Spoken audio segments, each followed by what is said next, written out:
Hello and welcome. This is rooflemonger, my friends. Today we are looking at Iron Saga Versus, a mecha fighting game that is currently on Steam for the next fest, which is live until Monday, October the 21st. So what is Iron Saga Versus? Well, it's a fighting game based off of the popular Iron Saga gacha game, which is basically a collaboration of a bunch of mecha genres of anime. So if you've heard of, say, Super Robot Wars, somewhat similar. Now, I'll be the first to profess, I am somewhat ignorant on some of the characters here. I am aware of the character Mazinger Z, but when it comes to my general mecha knowledge, it mostly starts and stops at like Neon Genesis Evangelion and the earlier Gundam series. But what I am pretty familiar with is fighting games, and yo, this is a fighting game. The art style, very like kind of chibi-fied of the mechs, but we got all the fixins as far as classic fighters go. Now we got normals, we got chains, we got special moves, and you better believe we can train it all together into supers and all that kind of stuff, right? All the usual fighting game fixins. So we're gonna get more into the fighting game aspect, but let's just talk some of the other stuff about the game first. So once again, this is a demo currently on Steam for the next fest, which is lasting until Monday, October the 21st. And as a demo, it's not quite the full-fledged experience, but you do got quite a few things here. We do have multiplayer, and yes, it has a rollback netcode. We do have, some single-player stuff, which includes some combo trials, and we all love our combo trials, right? So if you want to kind of dig in and go into the combo trials, go nuts. They're suitable, maybe not as advanced as some other games we've covered recently, like say the Corrupt game. But if you got that combo trial bug, you're always looking for the next combo trial to mess around with, this game definitely has it. We have versus, which can be local versus or versus computer, so whatever works for you. So if you don't want to stress playing online against other people, hey, there you go. We of course have practice, which we'll go into, and some other things which aren't available for the demo. We have a friend system built in and a store. I'm sure there'll be some sort of microtransaction considering it's based off a gacha game, but hey, that's fine. That's the modern age.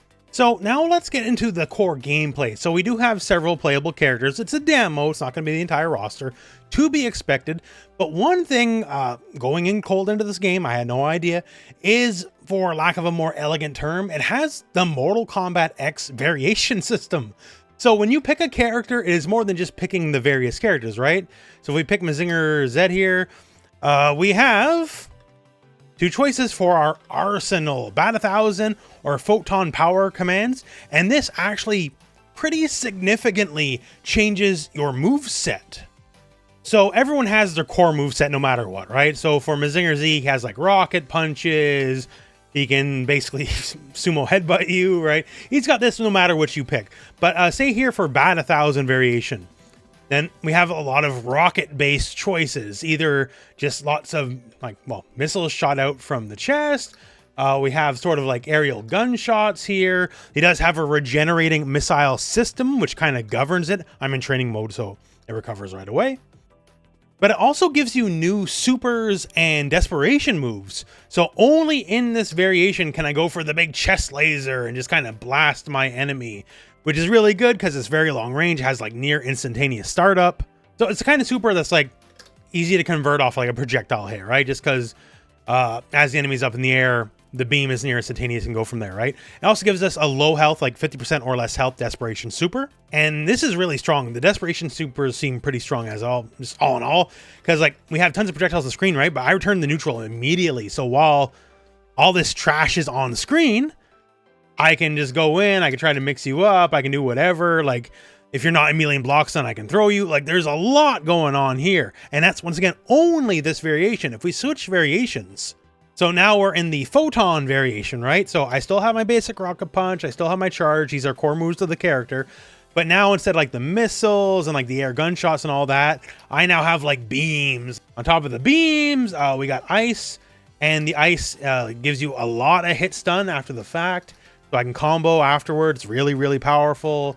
We also have like air tornado attacks. This is only in this variation. And the supers, again, change. Like your base super becomes like kind of like a base style charge super, and naturally big cinematic because That's the appeal with the big robots, right? You want that.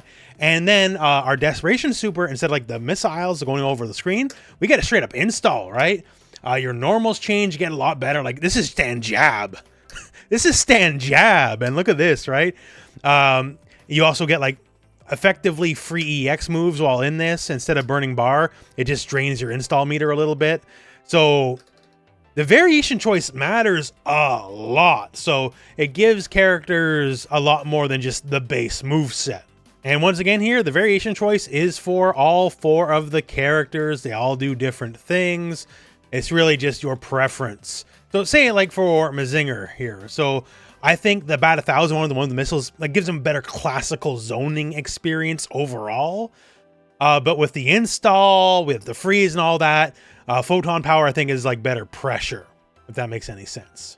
And of course, all the various characters, they're very different, right? They all got different things going on. Also, this is the game with different health values. So Mazinger is 1,000, and the lowest would be Kaguya here at 900. Of course, the characters play all very differently here. So Mazinger, I guess, is the closest to like a stock character. Someone like Susanoo, very much more flashy, very much more like rush down base, lots of flips, lots of hyper mobility as well. Like I can like teleport on you from anywhere on the screen. And also this can be quite tricky here because I can hit you in front, right? But depending on my inputs, I can also just hit you as a cross up. And this is once again, anywhere on the screen. So dealing with zoning, not too difficult, I guess. So just a lot of ways to get in and be annoying. Also has like a burning run grab, which applies like a DOT effect, which I think is pretty cool.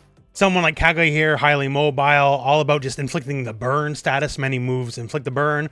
Also can go into an install state where like any move, no matter what, like even like normals will inflict burn, which is really cool because they also have a state where if the opponent is burned, if they happen to be in the install state that just like, you know, grants burn, then they can cash out on that and then just take all the damage immediately, which I think is really cool, right? Admittedly, Mazinger, in my time with the game, has the more normal, quote-unquote, character. He's the one I spent most of the time with, but everyone's got their own stuff. Now, just to talk real quick about the training mode, for a game I frankly had no real expectations for, the training mode is very well done here, you know? Like you see here on the side, we got our input windows, we got frame counters here, we can see not only just, you know, basic combo stuff, but you can also see like damage proration just out of the gate, right? This is something you would expect for like a major fighting game release, right? But for a smaller game, the fact that this is still all here, and I'm honestly not expecting it out of a game like this is all awesome. This is big thumbs up to me. Like we basically got all the main settings that you need here. You know, all the usual stuff you expect, you know, setting up the opponent and the dummy, all that. Like, we got all the fixins here in training mode. So it's a very proficient training mode. I'm actually very surprised and very happy with that. Now, as far as the online play goes, once again, this demo has full online play. Yes, rollback netcode. It's the standard now. God bless it. I've had to become an old man for it to become the standard, but it's finally the standard now, right? So the demo being the demo, I'm not going to hold the demo... Like, I'm not going to hold it to the gold standard here, right? There's some problems. Like, say, the lobbies. I had some very buggy experience with the lobbies, I'm not going to lie. But that's certainly very fixable whenever we get to 1.0. It's a demo. It's not the full game. It's not a complete game. Sure. For quick match, my luck was very spotty. Like, it would find matches sometimes and then just kind of cancel out. But, you know, I did get my games in, right? Getting the actual game, plays fine. Once again, rollback netcode. I had no problems. You know, I won or lost on my own accounts, and that was it. It's exactly what you want it to be, right? I did not find myself frustrated with the netcode at all. Once things were actually working, once I got past some of the bugs, it worked out great. So as far as like the traditional fighting game stuff, you know, I'm not going to say there's a lot new under the sun here. You've definitely seen a lot of what is capable of fighting games in this game, and that's not a bad thing, right? Like crouching light, hit confirms, and the combos, buddy, you better believe it, right? You can do a lot of things in this game in the standard fighter purview, sure. But that's not to say there's not some fun to be had here, right? Like maybe some of these things you've seen, you know, you've seen them before in other places. You can still do fancy combos, all that kind of stuff, right? There actually is one system that I do like about this game that's not just the bog standard. We do have a bit of a command dash, I guess you could say. And in some ways, it works like some stuff you've seen before. Like you can use the start of the command dash to kind of like use it like, say, like a King of Fighters roll and go past projectiles. That's interesting, right? But there's some other things. If you hit forward on the button, you get a stock parry. And, well, kind of works all the ways you think that would work. But one of the big deals here is if you use that command dash, it actually, like, kind of Roman cancels the move. It just completely cuts out your recovery. And, of course, naturally, in that kind of move, you know, I can do this, do that, and then just keep comboing after the fact. It does put you in an overload state, which locks you out of your bar. So if I'm using this to like go into like the cool combo, since I'm locked out of my bar, I can't go into my super right away. You can go into whatever at the normal, just anything as long as it doesn't involve the bar, you can use just fine. But that is, you know, the price of a Roman cancel, I guess, still pretty strong. And other things, like if you're newer to fighting games and like some of the harder combos elude you, it has an even easier auto combo system than normal. Like you can't mash to get auto combos. So the people who find that very frustrating, they accidentally get auto combos, you don't have to worry about that. But if you just hit the button and then just like mash forward while holding the button, that is what will give you the auto combo. And depending on the button you press, that's different auto combos, right? Like say the heavy version's extra fancy because it has a juggle into like a super, like, so, you know, the auto combos are there, but the way it's done, you'll never get an accidental auto combo unless you're turbo mashing. And in that case, it's really on you. But yeah, so far, I don't know the properties as much, which, you know, is what it is. But as just a raw fighting game, thumbs up. I'm having a lot of fun with it.